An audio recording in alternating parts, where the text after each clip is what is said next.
Telephone ਦੇ ਰਾਹੀਂ Facebook, YouTube ਤੇ ਲਾਈਵ ਦੇਖ ਰਹੇ ਹੋ, ਸੁਣ ਰਹੇ ਹੋ, ਸਾਰਿਆਂ ਨੂੰ ਜੀ ਆਇਆਂ ਨੂੰ ਤੇ ਬਹੁਤ ਹੀ ਪਿਆਰ ਤੇ ਸਤਿਕਾਰ ਭਰੀ ਸਤਿ ਸ੍ਰੀ ਅਕਾਲ। ਸਰੋਤਿਓ, ਅੱਜ ਨਵੰਬਰ ਦੀ 20 ਤਰੀਕ ਆ, ਦਿਨ ਸੋਮਵਾਰ ਆ। ਤੁਹਾਡੇ ਲਈ ਸ਼ਾਮ ਦਾ ਅਪਡੇਟ ਕੈਲੀਫੋਰਨੀਆ ਪ੍ਰੋਗਰਾਮ ਲੈ ਕੇ ਹਾਜ਼ਰ ਹੋਏ ਹਾਂ। ਪ੍ਰੋਗਰਾਮ ਸ਼ੁਰੂ ਕਰਨ ਤੋਂ ਪਹਿਲਾਂ ਸਾਡੇ ਸਪਾਂਸਰਸ ਉਹਨਾਂ ਦਾ ਧੰਨਵਾਦ। ਖਾਲਸਾ ਇੰਸ਼ੋਰੈਂਸ ਏਜੰਸੀ, ਜਿਨ੍ਹਾਂ ਦੇ ਕੋਲੋਂ ਹਰ ਇੱਕ ਤਰੀਕੇ ਦੀ ਇੰਸ਼ੋਰੈਂਸ ਕਰਵਾ ਸਕਦੇ ਹੋ। ਇੰਸ਼ੋਰੈਂਸ ਬਾਰੇ ਪਤਾ ਕਰਨ ਲਈ ਕਾਲ ਕਰ ਸਕਦੇ ਹੋ 408-272-2500 ਦੇ ਉੱਤੇ। 1992 ਤੋਂ ਇੰਸ਼ੋਰੈਂਸ ਤੇ ਬਿਜ਼ਨਸ ਨੇ। ਇਸ ਮੌਕੇ covered California health insurance Obama care ਦੀਆਂ ਨਵੀਆਂ ਐਪਲੀਕੇਸ਼ਨਸ ਰੀਨਿਊਅਲਸ ਦਾ ਵਕਤ ਚੱਲ ਰਿਹਾ ਆ। ਮੈਡੀਕੇਅਰ ਦੇ ਲਈ ਅਪਲਾਈ ਕਰਨਾ, ਚੱਲ ਰਹੇ ਮੈਡੀਕੇਅਰ ਦੇ ਵਿੱਚ ਚੇਂਜਸ ਕਰਵਾਉਣੇ, ਉਸ ਦੇ ਲਈ ਵੀ ਇਹਨਾਂ ਨਾਲ ਸੰਪਰਕ ਕਰ ਸਕਦੇ ਹੋ। ਵਿਜ਼ਟਰ ਇੰਸ਼ੋਰੈਂਸ ਦੇ ਨਾਲ ਲਾਈਫ ਇੰਸ਼ੋਰੈਂਸ ਲਈ ਕਾਲ ਕਰੋ 4082722500। Takiana immigration law firm, US immigration ਦਾ ਹੋਵੇ ਕਿਸੇ ਵੀ ਤਰੀਕੇ ਦਾ ਕੰਮ, call attorney J Takiana 415-909-0503। Amarjit Singh Fresno, Gurbachan Singh Nagra Sacramento, Pritpal Singh Sidhu Fresno, Tara Singh Sagar Fremont, Harinder Bhin San Jose, Manjit Singh Fremont, Sarabjit Singh, Kulwinder Kaur Dhoot, Surjit Singh Chahal Yuba City, Gurdev Singh Sohal Antelope, Sarabjit Singh Elko Nevada, Manjit Singh AB truck driving school San ਹੋਜ਼ੇ। ਸਾਰਿਆਂ ਦਾ ਧੰਨਵਾਦ। ਜੇ ਤੁਸੀਂ ਜਾਂ ਕਿਸੇ ਹੋਰ ਕੋਈ ਹੋਰ ਜਾਣਾ ਇਸ ਪ੍ਰੋਗਰਾਮ ਨੂੰ ਸਪਾਂਸਰ ਕਰਨਾ ਚਾਹੁੰਦੇ ਹੋ, ਸੰਪਰਕ ਕਰ ਸਕਦੇ ਹੋ 408-722-7698। ਅੱਜ ਦੀਆਂ ਖਬਰਾਂ ਵੱਲ ਆਈਏ ਤੇ ਸੈਂਟਾ ਐਨਾ ਏਰੀਆ ਜੋ ਸਦਰਨ ਕੈਲੀਫੋਰਨੀਆ ਆ, ਉੱਥੇ ਹਵਾਵਾਂ ਬਹੁਤ ਤੇਜ਼ ਚੱਲ ਰਹੀਆਂ। ਨੈਸ਼ਨਲ ਵੈਦਰ ਸਰਵਿਸ ਦੇ ਮੁਤਾਬਕ ਉਹ ਜੋ ਵੱਡੀਆਂ ਵਹੀਕਲਸ ਆ, ਜਿਸ ਤਰ੍ਹਾਂ ਬਿਗ ਰਿਗਸ ਆ, ਉਹਨਾਂ ਨੂੰ ਟੋਪਲ ਡਾਊਨ ਕਰ ਸਕਦੀਆਂ ਹੈਗੀਆਂ। ਸੋ ਇੱਦਾਂ ਹੀ ਇੱਕ ਔਰੇਂਜ ਕਾਉਂਟੀ ਦੇ ਵਿੱਚ ਏਅਰਪੋਰਟ ਆ, ਉੱਥੇ ਇੱਕ ਛੋਟਾ ਪਲੇਨ ਆ, ਉਸ ਨੂੰ ਵੀ ਇੰਨੀਆਂ ਜਿਹੜੀਆਂ ਤੇਜ਼ ਹਵਾਵਾਂ ਸੀਆਂ ਉਹਨਾਂ ਨੇ ਓਵਰਟਰਨ ਕਰ ਦਿੱਤਾ ਹੈਗਾ। ਵੈਸਟਰਨ ਸੈਨ ਗੈਬਰੀਅਲ ਮਾਊਂਟੇਨਸ ਦੇ ਵਿੱਚ ਹਾਈਵੇ 14 ਕੋਰੀਡੋਰ ਜੋ ਆ ਗ੍ਰੇਪ ਵਾਈਨ ਦੇ ਲਾਗੇ, ਉੱਥੇ ਵੀ ਹਾਈ ਵਿੰਡ ਵਾਰਨਿੰਗ ਦਿੱਤੀ ਹੋਈ ਹੈਗੀ ਆ ਕੱਲ ਜਾਣੀ ਕਿ ਟਿਊਜ਼ਡੇ ਨੂੰ ਸਵੇਰੇ 10 ਵਜੇ ਤਾਈਂ। 30 ਤੋਂ 45 ਮੀਲ ਪਰ ਆਵਰ ਦੇ ਹਿਸਾਬ ਨਾਲ ਗਸਟ ਤੇ 65 ਮੀਲ ਪਰ ਆਵਰ ਦੇ ਹਿਸਾਬ ਨਾਲ ਜਿਹੜੀਆਂ ਹੈਗੀਆਂ ਆ ਉਹ ਹਵਾਵਾਂ ਤੇਜ਼ ਚੱਲ ਸਕਦੀਆਂ ਆ। ਈਵਨ ਸੈਨ ਗੈਬਰੀਅਲ ਮਾਊਂਟੇਨ ਵਿੱਚ ਤਾਂ 80 ਮੀਲ ਪਰ ਆਵਰ ਦੇ ਹਿਸਾਬ ਨਾਲ ਵੀ ਚੱਲਣਗੀਆਂ। ਐਂਟੀਲੋਪ ਵੈਲੀ ਦੇ ਵਿੱਚ ਵੀ ਇਹੀ ਦੱਸਿਆ ਗਿਆ ਆ।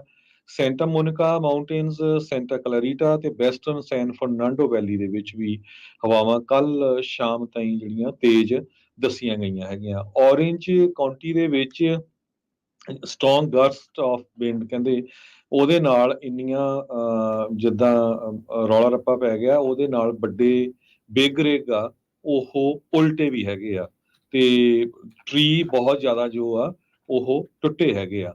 ਹਾਈਵੇ I-5 ਫਰੀਵੇ ਜੋ ਹੈਗਾ ਆ ਐਨਾਹੇਮ ਏਰੀਏ ਦੇ ਵਿੱਚ, ਉੱਥੇ ਜੋ ਲੋਕ ਡਿਜ਼ਨੀਲੈਂਡ ਨੂੰ ਜਾਂਦੇ ਹੈਗੇ ਆ ਤੇ ਡਿਜ਼ਨੀਲੈਂਡ ਦੇ ਕੁਝ ਵਿਜ਼ਟਰ ਜੋ ਆ ਉਹਨਾਂ ਦੇ ਸੱਟਾਂ ਵੀ ਲੱਗੀਆਂ। ਇੱਕ ਲੈਂਪ ਪੋਸਟ ਉਹਨਾਂ ਦੇ ਉੱਪਰ ਡਿੱਗ ਪਈ ਹੈਗੀ ਆ। ਸੋ 2 ਦਿਨ ਦਾ ਜਿਹੜਾ ਇਹ ਸਮਾਂ ਦਿੱਤਾ ਗਿਆ ਆ, ਮੰਡੇ ਤੇ ਟਿਊਜ਼ਡੇ ਬਹੁਤ ਹਵਾਵਾਂ ਤੇਜ਼ ਆ। ਸੈਂਟਾ ਐਨਾਹੀਮ, ਗਾਰਡਨ ਗਰੋਵ, ਏਰਵਾਈਨ, ਔਰੇਂਜ, ਫੁਲਰਟਨ ਤੇ ਮਿਸ਼ਨ ਵਾਇਓਸ ਵਾਲਾ ਏਰੀਆ ਹੈਗਾ ਆ ਜੀ। ਇਸੇ ਤਰੀਕੇ ਨਾਲ ਦੱਸ ਜੀ ਵੀ ਇਹ ਜਿਹੜਾ ਥੈਂਕਸਗਿਵਿੰਗ ਦਾ ਵੀਕ ਆ, ਇੱਥੇ ਇੱਕ ਸਟਾਰਮ ਆ ਰਿਹਾ ਈਸਟ ਵਾਲੇ ਪਾਸੇ, ਜਿਹਦੇ ਵਿੱਚ ਬਹੁਤ ਸਾਰਾ ਮੀਂਹ, ਸਨੋ ਤੇ ਬਹੁਤ ਜ਼ਿਆਦਾ ਸਵੀਅਰ ਸਟਾਰਮਸ ਹੋ ਸਕਦੇ ਆ। ਇਹ ਸਭ ਤੋਂ ਬਿਜ਼ੀ ਜਿਹੜਾ ਟਾਈਮ ਹੁੰਦਾ, ਵਕਤ ਹੁੰਦਾ, ਲੋਕ ਬਹੁਤ ਜ਼ਿਆਦਾ ਟਰੈਵਲ ਕਰਦੇ ਇਹਨਾਂ ਦਿਨਾਂ ਦੇ ਵਿੱਚ, ਤੇ ਇਹਨਾਂ ਦਿਨਾਂ ਦੇ ਵਿੱਚ ਹੀ ਹੁਣ ਕਹਿੰਦੇ ਆ ਵੀ ਇਹ ਸਮੱਸਿਆ ਜਿਹੜੀ ਹੋ ਸਕਦੀ। ਰੋਡਸ, ਏਅਰਪੋਰਟਸ ਬਿਜ਼ੀ ਹੋਣਗੇ, ਪਰ ਜਿਹੜਾ ਇਹ ਸਟਾਰਮ ਆ ਈਸਟ ਵਾਲੇ ਪਾਸੇ ਕਾਫੀ ਜ਼ਿਆਦਾ ਮੁਸ਼ਕਿਲ ਆ ਉਹ ਫੈਲਾ ਸਕਦਾ। ਕਹਿੰਦੇ ਸਦਰਨ ਪਲੇਨਸ ਤੋਂ ਲੈ ਕੇ ਮਿਸਿਸਿਪੀ ਵੈਲੀ ਤੋਂ ਲੈ ਕੇ ਜਿਹੜੇ ਸੈਂਟਰਲ US ਦੇ ਵਿੱਚ ਇਸ ਦਾ ਅਸਰ ਰਹੇਗਾ। ਸੋ ਹੁਣ ਜੇ ਤੁਹਾਡੇ ਸਕੇ ਸੰਬੰਧੀ, ਦੋਸਤ ਮਿੱਤਰ, ਰਿਸ਼ਤੇਦਾਰ ਉੱਧਰੋਂ ਆ ਰਹੇ ਆ ਤੇ ਜਾਂ ਫਿਰ ਤੁਸੀਂ ਉੱਧਰ ਨੂੰ ਜਿਹੜਾ ਉਹ ਜਾਣਾ ਆ ਇਹਨਾਂ ਦਿਨਾਂ ਦੇ ਦਰਮਿਆਨ, ਤਾਂ ਤੁਸੀਂ ਇਹਨਾਂ ਕੰਡੀਸ਼ਨਸ ਦੇ ਲਈ, ਟਰੈਵਲ ਦੇ ਲਈ ਤਿਆਰ ਰਹੋ। ਤੁਹਾਡਾ ਟਰੈਵਲ ਜਿਹੜਾ ਆ ਇਸ ਵਿੱਚ ਉਸ 'ਤੇ ਕਾਫੀ ਮੁਸ਼ਕਿਲਾਂ ਆ ਉਹ ਆ ਸਕਦੀਆਂ ਆ। ਈਸਟ ਵਾਲੇ ਪਾਸੇ, ਵਰਮੌਂਟ ਵਾਲੇ ਪਾਸੇ ਕਾਫੀ ਜ਼ਿਆਦਾ ਜਿਹੜੀ ਸਨੋ ਆ ਉਹ ਪੈਣ ਦੇ ਕਿਆਸਰਾਈਆਂ ਜਿਹੜੀਆਂ ਇਸ ਟਾਈਮ ਦੱਸੀਆਂ ਜਾ ਰਹੀਆਂ। ਬਾਕੀ ਹੋਰ ਥਾਵਾਂ ਦੇ ਉੱਤੇ ਜਿਹੜੇ ਮੀਂਹ, ਤੇਜ਼ ਹਵਾਵਾਂ ਦੇ ਨਾਲ ਜਿਹੜੀ ਆ ਉਹ ਚੰਗੀ ਮੁਸ਼ਕਿਲ ਆ ਸਕਦੀ ਹੈਗੀ ਆ। ਹਾਈਵੇ I-15 ਉਹ ਕੱਲ ਜਾਣੀ ਕਿ ਐਤਵਾਰ ਨੂੰ ਕਾਫੀ ਲੰਮਾ ਸਮਾਂ ਜਿਹੜਾ ਆ ਬੰਦ ਰਿਹਾ, ਕਿਉਂਕਿ ਉੱਥੇ ਡਸਟ ਸਟੋਰਮ ਆਇਆ ਸੀਗਾ। ਕੁਛ ਵੀ ਕਹਿੰਦੇ ਵਿਜ਼ੀਬਿਲਿਟੀ ਨਹੀਂ ਸੀ। ਕੈਲੀਫੋਰਨੀਆ ਤੇ ਨਵਾਡਾ ਦੇ ਬਾਰਡਰ ਦੇ ਉੱਤੇ ਹਾਈਵੇ I-15 ਕੱਲ ਕਾਫੀ ਲੰਮਾ ਸਮਾਂ ਬੰਦ ਰਿਹਾ। ਤੇ ਅੱਜ ਰਾਤ ਦਾ ਜੇ ਸੈਕਰਾਮੈਂਟੋ ਏਰੀਏ ਵੱਲ ਦੱਸਦੇ ਜਾਈਏ, ਹਾਈਵੇ 50 ਪੂਰੀ ਰਾਤ ਬੰਦ ਰਹੂਗਾ। ਵੈਸਟ ਸੈਕਰਾਮੈਂਟੋ 'ਚ ਇੱਕ ਐਕਸੀਡੈਂਟ ਹੋਇਆ ਸੀ, ਜਿਹਦੇ ਨਾਲ ਪੈਡੈਸਟਰੀਅਨ ਵਾਲਾ ਏਰੀਆ ਆ ਉਹ ਕਾਫੀ ਟੁੱਟਿਆ ਆ। ਤੇ ਸਿਟੀ ਆਫ ਵੈਸਟ ਸੈਕਰਾਮੈਂਟੋ ਨੇ ਰਿਕੁਐਸਟ ਕੀਤੀ ਆ ਕਲੋਜ਼ ਕਰਨ ਦੇ ਲਈ ਜੋ ਹਾਈਵੇ 50 ਹੈਗਾ ਵੈਸਟ ਆਫ ਜੈਫਰਸਨ ਬੁਲੇਵਰਡ। ਸੋ ਅੱਜ ਰਾਤ ਨੂੰ ਇਹ ਬੰਦ ਰਹੂਗਾ, ਸਵੇਰੇ 7:15 ਦੇ ਉੱਤੇ ਖੁੱਲੂਗਾ। ਸੋ ਜਿਹੜੇ ਵੀ ਸਰੋਤੇ ਸਾਡੇ ਸੁਣਦੇ ਹੈਗੇ ਆ, ਜੇ ਤੁਸੀਂ ਉੱਧਰ ਜਾਣਾ ਹੈਗਾ ਹਾਈਵੇ 50 ਤੇ ਮੇਕ ਸ਼ੋਰ ਕਰ ਲਿਓ ਕਿ ਨਾ ਹੀ ਜਾਇਓ। ਕੈਲਟ੍ਰੈਨ ਨੇ ਕਿਹਾ West bound highway 50 between interstate 5 ਤੇ ਹਾਰਬਰ ਬੁਲੇਵਰਡ ਇਹ ਅੱਜ ਰਾਤ ਨੂੰ 11 ਵਜੇ ਤੋਂ ਲੈ ਕੇ ਕੱਲ ਸਵੇਰ ਤੱਕ ਬੰਦ ਰਹੂਗਾ। ਜੀ ਬਿਲਕੁਲ। ਅਗਲੀ ਜਿਹੜੀ ਹਰਜੋਤ ਸਿੰਘ ਦੀ ਗੱਲ ਕਰਦੇ ਜਾਈਏ, ਕੈਲੀਫੋਰਨੀਆ ਹਾਈਵੇ ਪੈਟਰੋਲ ਦਾ ਇੱਕ ਆਫਿਸਰ ਆ, ਉਹ ਸ਼ੂਟਿੰਗ ਦੇ ਵਿੱਚ ਉਹ ਖਬਰ ਆ ਰਹੀ ਆ। ਇਹ ਘਟਨਾਕ੍ਰਮ ਵਾਪਰਿਆ ਲਾਸ ਐਂਜਲਸ ਕਾਊਂਟੀ ਦੇ ਵਿੱਚ I-105 ਦੇ ਉੱਤੇ। 911 ਤੇ ਲੋਕਾਂ ਨੇ ਕਾਲ ਕੀਤੀ ਵੀ ਇੱਕ ਬੰਦਾ ਫ੍ਰੀਵੇ ਦੇ ਉੱਤੇ ਤੁਰਿਆ ਜਾਂਦਾ ਆ। ਹਾਈਵੇ ਪੈਟਰੋਲ ਆਫਿਸਰ ਨੇ ਉਸ ਨੂੰ ਕਨਫਰੰਟ ਕੀਤਾ, ਰੋਕਿਆ, ਪਰ ਉਹ ਕਨਫਰੰਟਰੇਸ਼ਨ ਜਿਹੜੀ ਆ ਹਿੰਸਕ ਰੂਪ ਇਵੈਂਚੁਅਲੀ ਅਖਤਿਆਰ ਕਰ ਗਈ ਤੇ CHP ਦੇ ਉਸ ਆਫਿਸਰ ਨੇ ਉਸ ਫ੍ਰੀਵੇ ਦੇ ਉੱਤੇ ਤੁਰਨ ਵਾਲੇ ਬੰਦੇ ਨੂੰ ਗੋਲੀ ਜਿਹੜੀ ਉਸ ਉੱਤੇ ਚਲਾ ਦਿੱਤੀ।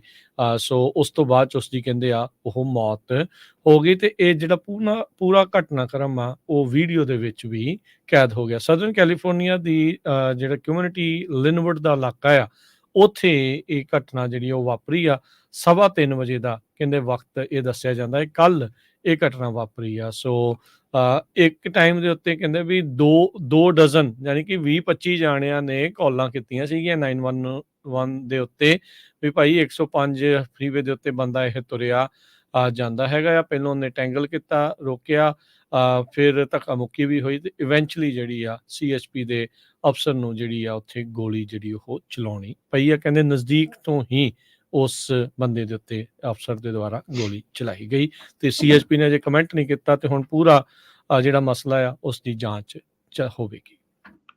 ਕੈਲੀਫੋਰਨੀਆ ਬਹੁਤ ਵੱਡੀ ਸਟੇਟ ਆ ਤੇ ਕੈਲੀਫੋਰਨੀਆ ਸਟੇਟ ਦੇ ਕਾਂਗਰਸਮੈਨ ਦਾ ਹੋਲਡ ਜਿਹੜਾ ਆ ਵਾਸ਼ਿੰਗਟਨ DC 'ਚ ਬਹੁਤ ਜ਼ਿਆਦਾ ਹੈਗਾ ਆ, ਪਰ ਵਨ ਬਾਈ ਵਨ ਕਹਿੰਦੇ ਕੈਲੀਫੋਰਨੀਆ ਆਪਣੀ ਤਾਕਤ ਘਟਾ ਰਿਹਾ ਹੈਗਾ। ਅੱਜ ਕੈਲੀਫੋਰਨੀਆ ਦੇ ਇੱਕ ਹੋਰ ਡੈਮੋਕ੍ਰੇਟ ਕਾਂਗਰਸਮੈਨ ਟੋਨੀ ਕਾਰਡੇਨਸ ਨੇ ਅਨਾਉਂਸ ਕੀਤਾ ਹੈ ਕਿ ਉਹ ਆਪਣੀ ਸੀਟ ਰਨ ਕਰਨ ਨਹੀਂ ਜਾ ਰਹੇ ਹੈਗੇ। ਇਹਦੇ ਨਾਲ ਟੋਟਲ 30 ਦੇ ਕਰੀਬ USA ਦੇ ਵਿੱਚ ਹਾਊਸ ਮੈਂਬਰਸ ਹੋ ਗਏ ਜਿਹੜੇ ਕਹਿੰਦੇ ਜਾਂ ਤਾਂ ਅਸੀਂ ਰਿਟਾਇਰ ਹੋ ਜਾਣਾ ਤੇ ਜਾਂ ਫਿਰ ਅਸੀਂ ਜਿਹੜੀ ਦੁਬਾਰਾ ਕੀ ਇਲੈਕਸ਼ਨ ਆ ਉਹ ਨਹੀਂ ਲੜਾਂਗੇ। ਸੈਨ ਫਰਨਾਂਡੋ ਵੈਲੀ ਦੇ ਡਿਸਟ੍ਰਿਕਟ ਨੂੰ ਰਿਪਰੈਜ਼ੈਂਟ ਕਰਦੇ ਸੀ ਟੋਨੀ ਕਾਰਡੇਨਸ। ਈਵਨ ਦੋ ਕਹਿੰਦੇ ਵੀ ਉਹ ਬਲੂ ਏਰੀਆ ਹੈਗਾ ਆ, ਜੋ ਬਾਈਡਨ ਉਹਨਾਂ ਨੂੰ 2020 ਦੇ ਵਿੱਚ 4 ਵਿੱਚੋਂ 3 ਵੋਟਾਂ ਜਿਹੜੀਆਂ ਆ ਉਸ ਏਰੀਏ 'ਚ ਪਈਆਂ ਹੈਗੀਆਂ। ਪਰ ਕੈਲੀਫੋਰਨੀਆ ਦੇ ਵਿੱਚ ਵੱਡੀ ਪ੍ਰੋਬਲਮ ਕੀ ਹੋਈ ਆ, ਇਕੱਲੇ ਟੋਨੀ ਕਾਰਡੇਨਸ ਨਹੀਂ, ਹੋਰ ਵੀ ਕੈਲੀਫੋਰਨੀਆ ਦੇ ਜਿਹੜੇ ਕਈ ਮੈਂਬਰ ਹੈਗੇ ਆ ਉਹਨਾਂ ਨੇ ਰਿਟਾਇਰਮੈਂਟ ਲਈ ਕਿਹਾ ਹੈਗਾ। 52 ਮੈਂਬਰ ਆ ਹਾਊਸ ਦੇ ਵਿੱਚ ਕੈਲੀਫੋਰਨੀਆ ਦੇ, 52 ਦੇ ਵਿੱਚੋਂ 40 ਡੈਮੋਕ੍ਰੇਟ ਆ, 12 ਰਿਪਬਲਿਕਨ ਆ। ਇਹ ਵਾਸ਼ਿੰਗਟਨ ਦੇ ਵਿੱਚ ਮੈਂ ਕਾਂਗਰਸਮੈਨਾਂ ਦੀ ਗੱਲ ਕਰਦਾ, ਸਟੇਟ ਦੀ ਨਹੀਂ ਗੱਲ ਕਰਦਾ। ਸੋ ਰਿਟਾਇਰਮੈਂਟ ਕਾਰਡੇਨਸ ਦੀ ਤੇ ਰਿਪਰੈਜ਼ੈਂਟੇਟਿਵ ਗ੍ਰੇਸ ਨੈਪੋਲੀਟਾਨੋ ਦੀ ਤੇ ਇਸ ਤੋਂ ਬਿਨਾਂ ਰਿਪਰੈਜ਼ੈਂਟੇਟਿਵ ਕੇਟੀ ਪੋਰਟਰ, ਬਾਰਬਰਾ ਲੀ ਤੇ ਐਡਮ ਸ਼ਿਫ ਦੋਨੋਂ ਹੀ ਸਟੇਟ ਦੀ ਓਪਨ ਸੀਟ ਦੇ ਲਈ ਜਿਹੜੇ ਰਨ ਕਰ ਰਹੇ ਆ। ਈਵਨ ਕੇਟੀ ਪੋਰਟਰ ਵੀ, ਤਿੰਨੇ ਜਾਣੇ। ਸੋ ਸਾਰਿਆਂ ਦਾ ਜੇ ਕਹਿੰਦੇ ਐਕਸਪੀਰੀਅੰਸ ਦੇਖਿਆ ਜਾਵੇ 90 ਸਾਲਾਂ ਦਾ ਲੈਜਿਸਲੇਟਿਵ ਐਕਸਪੀਰੀਅੰਸ ਬਣਦਾ ਹੈਗਾ। ਸੋ ਇਹ ਵੀ ਕਹਿੰਦੇ ਵੀ ਬ੍ਰੇਨ ਡਰੇਨ ਹੀ ਹੈਗਾ। ਆਫ ਕੋਰਸ ਨਵੇਂ ਡੈਮੋਕ੍ਰੇਟ ਇਲੈਕਟ ਹੋ ਸਕਦੇ ਆ, ਪਰ ਉਹਨਾਂ ਦਾ ਜਿਹੜਾ ਐਕਸਪੀਰੀਅੰਸ ਆ, ਇਹਨਾਂ ਸਾਰੇ ਜਿਹੜੇ ਕਾਫੀ ਲੰਮੇ ਸਮੇਂ ਤੋਂ ਕਾਂਗਰਸਮੈਨ ਸੀ, ਉੱਡਾ ਜ਼ਿਆਦਾ ਜਿਹੜਾ ਐਕਸਪੀਰੀਅੰਸ ਨਹੀਂ ਹੋਊਗਾ। ਦੂਸਰੇ ਪਾਸੇ ਰਿਪਬਲਿਕਨ ਦੀ ਸਾਈਡ ਦੇ ਦੇਖ ਜੇ ਆਈਏ, ਕੈਬਨ ਮਕਾਰਥੀ ਬਹੁਤ ਸਟਰੋਂਗ US ਦੇ ਰਿਪਰੈਜ਼ੈਂਟੇਟਿਵ ਸੀਗੇ ਬੇਕਰਸਫੀਲਡ ਏਰੀਏ ਤੋਂ, ਹਾਊਸ ਸਪੀਕਰ ਸੀ। ਉਹਨਾਂ ਨੂੰ ਵੀ ਬਾਹਰ ਦੀ ਜਿਹੜੀ ਝੰਡੀ ਦਿਖਾ ਦਿੱਤੀ ਗਈ। ਸੋ ਉਹਨਾਂ ਦੇ ਨਾਲ ਵੀ ਜਿਹੜੀ ਕੈਲੀਫੋਰਨੀਆ ਨੂੰ ਜਿਹੜੇ ਕੁਛ ਨਾ ਕੁਛ ਉਹ ਲੈ ਕੇ ਆਉਂਦੇ ਸੀ, ਉਹਦਾ ਜਿਹੜਾ ਆ ਘਾਟਾ ਪੈਣਾ ਹੈਗਾ। ਜੀ ਬਿਲਕੁਲ। ਆਲਰੇਡੀ ਪਾਪੂਲੇਸ਼ਨ ਦੇ ਕੈਲੀਫੋਰਨੀਆ ਚੋਂ ਬਾਹਰ ਜਾਣ ਕਰਕੇ ਆਪਾਂ ਕਾਂਗਰਸ ਦੇ ਦੋ ਵਿੱਚ ਸ਼ਬਦ ਸੀਟਾਂ ਲੂਜ਼ ਜਿਹੜੀਆਂ ਉਹ ਜੀ ਘੱਟ ਹੋ ਚੁੱਕੀਆਂ ਆ। ਤੇ ਕਹਿੰਦੇ ਵੀ ਐਡੀ ਵੱਡੀ ਜਿਹੜੀ ਸਟੇਟ ਦੀ ਡੈਲੀਗੇਸ਼ਨ ਦੇ ਲਈ ਹਾਲਾਤ ਤੇ ਏਡੇ ਚੰਗੇ ਨਹੀਂ ਆ।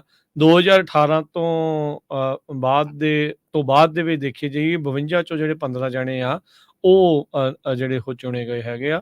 ਸੋ ਐਕਸਪੀਰੀਅੰਸ ਵੀ ਆ, ਨਵਾਂ ਵੀ ਆ, ਸਾਰਾ ਕੁਛ ਆ, ਪਰ ਜਿਹੜੇ ਵੱਡੇ ਨਾਮ ਆ ਉਹ ਹੌਲੀ ਹੌਲੀ ਕੈਲੀਫੋਰਨੀਆ ਦੀ ਸਿਆਸਤ ਚੋਂ ਗਾਇਬ ਹੋ ਰਹੇ ਨੇ, ਜਿਹਦਾ ਇਵੈਂਚੁਅਲੀ ਕੈਲੀਫੋਰਨੀਆ ਨੂੰ ਨੁਕਸਾਨ ਝੱਲਣਾ ਪੈ ਸਕਦਾ ਹੈ।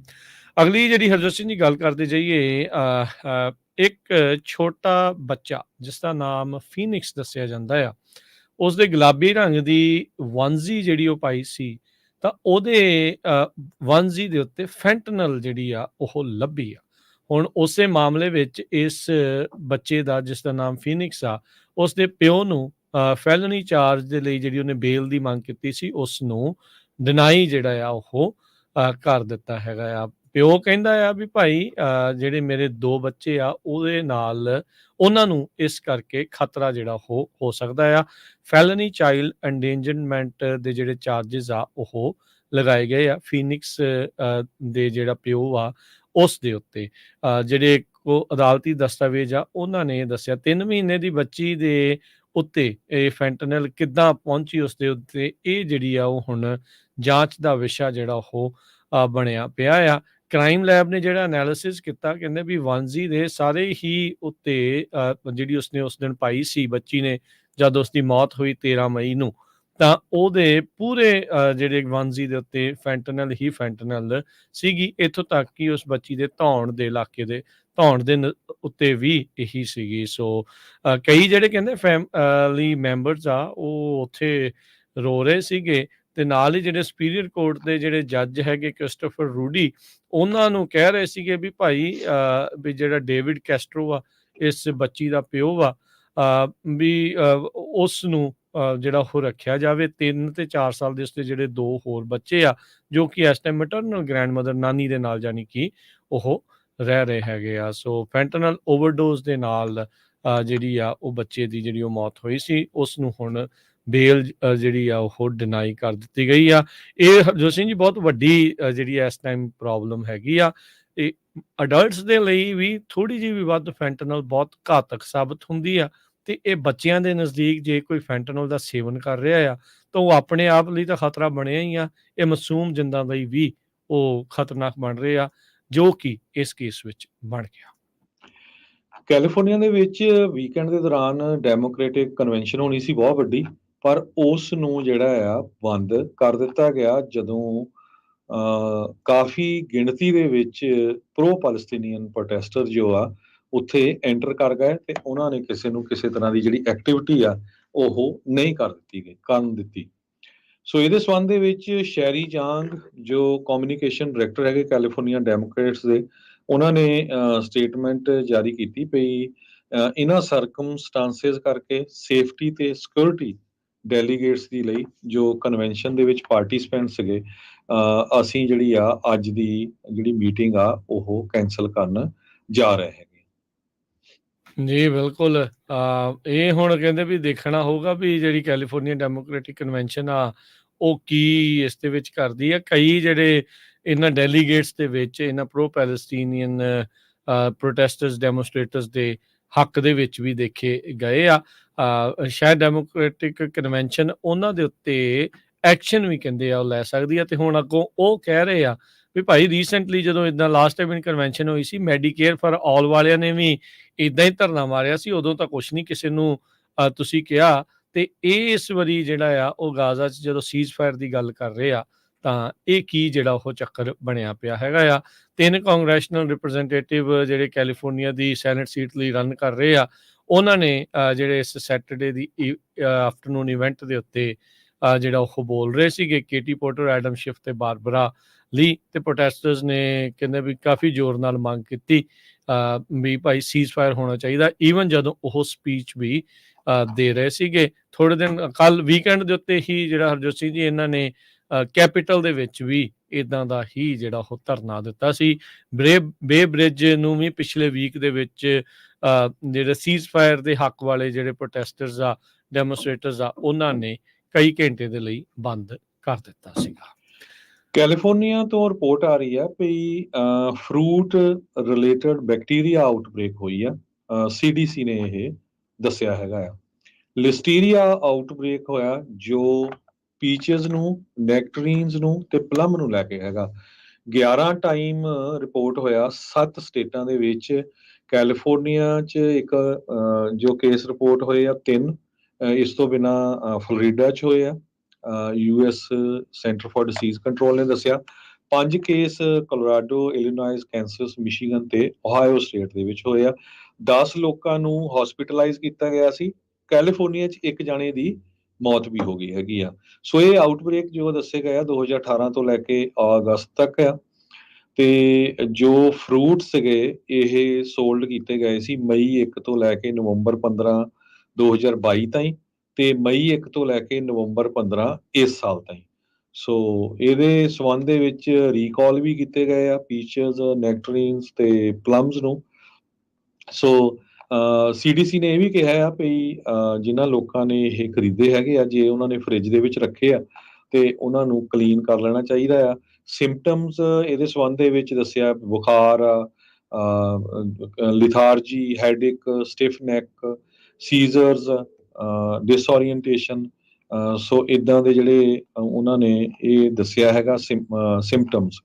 ਸੋ ਜਿੰਨੇ ਵੀ ਸਾਡੇ ਸਰੋਤੇ ਸੁਣ ਰਹੇ ਹੈਗੇ ਆ, ਜੇ ਕਿਸੇ ਨੇ ਇਹ ਖਰੀਦੇ ਹੈਗੇ ਆ, HMC ਫਾਰਮਸ ਕਰਕੇ ਇਹ ਕੰਪਨੀ ਆ ਜਿਨ੍ਹਾਂ ਤੋਂ ਇਹ ਫੂਡ ਆਇਆ ਸੀ। ਫੂਡ ਤੇ ਡਰੱਗ ਐਡਮਿਨਿਸਟ੍ਰੇਸ਼ਨ ਨੇ ਦੱਸਿਆ ਵੀ ਇਹ ਜੋ ਫਰੂਟ ਆਇਆ ਸੀ, ਸੋ ਉਹਨਾਂ ਦਾ ਜ਼ਰੂਰ ਧਿਆਨ ਰੱਖ ਲਿਓ। ਉਹਦੇ ਸੰਬੰਧ ਦੇ ਵਿੱਚ ਉਹਨੇ ਆਪਣਾ ਨੰਬਰ ਵੀ ਜਾਰੀ ਕੀਤਾ ਆ ਜੋ ਆ 844 483 3867। ਜੀ, ਕੈਲੀਫੋਰਨੀਆ ਦੇ ਵਿੱਚ ਕ੍ਰਾਈਮ ਵਧਿਆ ਹੋਇਆ ਆ। ਸਵੇਰੇ ਵੀ ਆਪਾਂ ਸੈਕਰਾਮੈਂਟੋ ਕਾਉਂਟੀ ਦੇ ਜਿਹੜੇ ਸ਼ੈਰਿਫ ਜਿਮ ਕੂਪਰ ਉਹਨਾਂ ਦੀ ਗੱਲਬਾਤ ਜਿਹੜੀ ਉਹ ਦੱਸੀ ਸੀ। ਕਹਿੰਦੇ ਵੀ ਇਹ ਲਗਾਤਾਰ ਜੋ ਕ੍ਰਾਈਮ ਕੈਲੀਫੋਰਨੀਆ ਦੇ ਵਿੱਚ ਵੱਧ ਰਿਹਾ, ਇਹਦੇ ਕਰਕੇ ਰੀਕਾਲ ਮੂਵਮੈਂਟ ਆ ਉਹ ਜ਼ੋਰਾਂ ਸ਼ੋਰਾਂ ਦੇ ਉੱਤੇ ਚੱਲ ਰਹੀ ਆ। ਖਾਸ ਕਰਕੇ ਜਿਹੜੇ ਪ੍ਰੋਗਰੈਸਿਵ ਡਿਸਟ੍ਰਿਕਟ ਅਟਰਨੀਜ਼ ਆ ਉਹਨਾਂ ਦੇ ਉਲਟ ਕਮਿਊਨਿਟੀਜ਼, ਲੋਕ ਫੈਡ ਅਪ ਹੋ ਚੁੱਕੇ ਆ ਵਾਇਲੈਂਟ ਕ੍ਰਾਈਮ ਦੇ ਲਗਾਤਾਰ ਕੈਲੀਫੋਰਨੀਆ ਦੇ ਵਿੱਚ ਵਧਣ ਦੇ ਉੱਤੇ। ਲਾ ਐਨਫੋਰਸਮੈਂਟ ਤੋਂ ਲੈ ਕੇ ਆਮ ਲੋਕ ਡਿਸਟ੍ਰਿਕਟ ਅਟਰਨੀਜ਼ ਵੱਲ ਨੂੰ ਇਸ਼ਾਰਾ ਕਰਦੇ ਆ ਵੀ ਭਾਈ ਫੜਨ ਤੋਂ ਬਾਅਦ 'ਚ ਜਾਂ ਕੁਛ ਕਰਨ ਤੋਂ ਬਾਅਦ 'ਚ ਵੀ ਇਹ ਇਹਨਾਂ ਨੂੰ ਸੌਖਿਆਂ ਹੀ ਜਾਣ ਦਿੰਦੇ ਆ। ਇਹਨਾਂ ਦੀ ਸੌਫਟ ਔਨ ਕ੍ਰਾਈਮ ਅਪਰੋਚ ਆ ਉਹ ਬਹੁਤ ਮਹਿੰਗੀ ਜਿਹੜੀ ਉਹ ਪੈ ਰਹੀ ਆ। ਪਹਿਲੀ ਵਾਰੀ ਕਹਿੰਦੇ ਅਲਾਮੈਡਾ ਕਾਉਂਟੀ ਦੀ ਹਿਸਟਰੀ ਦੇ ਵਿੱਚ ਉੱਥੋਂ ਦੇ ਜਿਹੜੇ ਵਸਨੀਕ ਆ ਰੀਕਾਲ ਦੇ ਲਈ ਪੁਸ਼ ਜਿਹੜਾ ਉਹ ਕਰ ਰਹੇ ਆ। ਇਹ ਉਦੋਂ ਜਦੋਂ ਅਜੇ ਡਿਸਟ੍ਰਿਕਟ ਅਟਰਨੀ ਨੂੰ ਅਜੇ ਸਾਲ ਤੋਂ ਵੀ ਘੱਟ ਦਾ ਵਕਤ ਹੋਇਆ। ਪੈਮੇਲਾ ਪ੍ਰਾਈਸ ਦੀ ਜਿਹੜੀ ਟਰਮ ਆ, ਪੈਮੇਲਾ ਪ੍ਰਾਈਸ ਤਾਂ ਉਹ ਦੱਸਦੇ ਜਾਈਏ ਰੀਸੈਂਟਲੀ ਕੁਛ ਹਫ਼ਤੇ ਪਹਿਲਾਂ ਆਪਾਂ ਇੱਕ ਇੰਸੀਡੈਂਟ ਸ਼ੇਅਰ ਕੀਤਾ ਸੀ। ਉਹ ਕੋਈ ਮੀਟਿੰਗ ਦੇ ਉੱਤੇ ਪਹੁੰਚੇ ਸੀ ਓਕਲੈਂਡ 'ਚ। ਜਿੰਨੀ ਦੇਰ ਤੱਕ ਉਹ ਮੀਟਿੰਗ ਤੋਂ ਵਾਪਸ ਆਉਂਦੇ ਉਹਨਾਂ ਦੀ ਹੀ ਸਰਕਾਰੀ ਗੱਡੀ ਨੂੰ ਤੋੜ ਭੰਨ ਕਰ ਦਿੱਤੀ ਗਈ। ਉਹਨਾਂ ਨੇ ਪੁਲਿਸ ਨੂੰ ਕਾਲ ਕੀਤੀ, ਘੰਟੇ ਤੱਕ ਵੀ ਪੁਲਿਸ ਜਦੋਂ ਨਾ ਆਈ ਤਾਂ ਫਿਰ ਉਹਨਾਂ ਨੇ ਫੈਸਲਾ ਲਿਆ ਵੀ ਮੈਂ ਤਾਂ ਆਨਲਾਈਨ ਹੀ ਜਿਹੜੀ ਆ ਉਹ ਸ਼ਿਕਾਇਤ ਜਮ੍ਹਾਂ ਕਰਾਉਂਗੀ। ਸੋ ਇਸੇ ਤਰੀਕੇ ਦੇ ਨਾਲ ਇਸ ਤੋਂ ਪਹਿਲਾਂ ਸੈਨ ਫਰਾਂਸਿਸਕੋ ਦੇ ਵਿੱਚ ਯਾਦ ਹੋਣਾ ਚੈਸਾ ਬੋਰਡਨ ਉਸ ਡਿਸਟ੍ਰਿਕਟ ਅਟਰਨੀ ਨੂੰ ਰੀਕਾਲ ਜਿਹੜਾ ਉਹ ਕਰ ਦਿੱਤਾ ਗਿਆ ਸੀਗਾ। ਸੋ ਕਹਿੰਦੇ ਵੀ ਇਸ ਟਾਈਮ ਬਹੁਤ ਸਾਰੇ ਥਾਵਾਂ ਦੇ ਉੱਤੇ ਖਾਸ ਕਰਕੇ ਜਿਹੜੇ ਪ੍ਰੋਗਰੈਸਿਵ ਸ਼ਹਿਰ ਆ ਜਾਂ ਪ੍ਰੋਗਰੈਸਿਵ ਡਿਸਟ੍ਰਿਕਟ ਅਟਰਨੀਜ਼ ਆ ਉਹਨਾਂ ਦੇ ਉਲਟ ਜਿਹੜੇ ਉਹ ਲੋਕ ਹੋਏ ਨੇ ਤੇ ਲੋਕ ਰੀਕਾਲ ਵੱਲ ਨੂੰ ਲਗਾਤਾਰ ਫੈਸਲਾ ਜਿਹੜਾ ਉਹ ਲੈ ਰਹੇ ਆ ਵੀ ਭਾਈ ਉਧਰ ਨੂੰ ਪੁਸ਼ ਕਰੀਏ, ਕਿਉਂਕਿ ਕੈਲੀਫੋਰਨੀਆ ਦੇ ਵਿੱਚ ਸਮੈਸ਼ ਐਂਡ ਗ੍ਰੈਬ, ਬਰਗਲਰੀਜ਼ ਤੇ ਹੋਮ ਇਨਵੇਜਨਸ ਲਗਾਤਾਰ ਵੱਧ ਰਹੀਆਂ ਆ ਤੇ ਬਹੁਤ ਸਾਰੇ ਲੋਕ ਉਹਨਾਂ ਪਾਲਿਸੀਜ਼ ਵੱਲ ਨੂੰ ਇਸ਼ਾਰਾ ਕਰਦੇ ਆ ਜਿਹਦੇ ਕਰਕੇ ਇਹ ਲੌਲੈਸਨੈਸ ਵਧੀ ਆ। ਸਟਾਕ ਮਾਰਕੀਟ ਦੀ ਗੱਲ ਕਰਦੇ ਜਾਈਏ। ਜੀ ਬਿਲਕੁਲ, ਅੱਜ ਦਿਨ ਦੀ ਵੀਕ ਦੀ ਜਿਹੜੀ ਆ ਉਹ ਸ਼ੁਰੂਆਤ ਹੋਈ ਆ ਤੇ ਐਂਡ ਤੱਕ ਦਿਨ ਦੇ ਡਾਓ ਜੋਨ 200 ਤੇ 4 ਪੁਆਇੰਟ ਵਧਿਆ, 35,151 ਤੇ ਬੰਦ ਹੋਇਆ। S&P 33 ਪੁਆਇੰਟ ਵੱਧ ਕੇ 4547 ਦੇ ਉੱਤੇ। ਨੈਸਡੈਕ 159 ਪੁਆਇੰਟ ਵੱਧ ਕੇ 14,284 ਦੇ ਉੱਤੇ। ਸੋਨੇ ਦਾ ਭਾਅ $1991 ਪ੍ਰਤੀ ਆਉਂਸ। ਕੱਚੇ ਤੇਲ ਦੀ ਕੀਮਤ $78 ਪ੍ਰਤੀ barrel. 10-year yield 4.41%। Crypto currency Bitcoin 37,618। ਇਥੀਰੀਅਮ $2030 ਦੇ ਬਰਾਬਰ ਚੱਲ ਰਿਹਾ ਆ। ਇੱਕ ਯੂਐਸ ਡਾਲਰ ਦੇ ਬਰਾਬਰ ਇੰਡੀਆ ਦੇ 83 ਰੁਪਏ ਤੇ 33 ਪੈਸੇ ਰਹੇ ਆ। ਇੱਕ ਯੂਐਸ ਡਾਲਰ ਦੇ ਬਰਾਬਰ ਪਾਕਿਸਤਾਨ ਦੇ 288 ਰੁਪਏ ਤੇ 71 ਪੈਸੇ ਤੇ ਇੱਕ ਯੂਐਸ ਡਾਲਰ ਦੇ ਬਰਾਬਰ ਕੈਨੇਡਾ ਦੇ 1 ਡਾਲਰ ਤੇ 37 ਸੈਂਟ। ਇੱਥੇ ਪ੍ਰੋਗਰਾਮ ਦੀ ਸਮਾਪਤੀ ਆ ਮੇਰੇ ਰਾਜਕਨਵੀਰ ਸਿੰਘ ਵੱਲੋਂ ਤੇ ਹਰਜੋਤ ਸਿੰਘ ਵੱਲੋਂ ਤੁਹਾਨੂੰ ਸਭ ਨੂੰ ਪਿਆਰ ਸਤਿਕਾਰ ਸਹਿ ਨਿੱਕੀ ਜਿਹੀ ਸਤਿ ਸਤਿ ਸ੍ਰੀ ਸ੍ਰੀ ਅਕਾਲ। ਅਕਾਲ। ਜਿੰਦੇ ਵਾਸਤੇ ਰਹੋ, ਹੱਸਦੇ ਖੇਲਦੇ ਰਹੋ, ਸੁਣਦੇ ਰਹੋ, ਦੇਖਦੇ ਰਹੋ ਪੰਜਾਬੀ ਰੇਡੀਓ ਯੂਐਸ।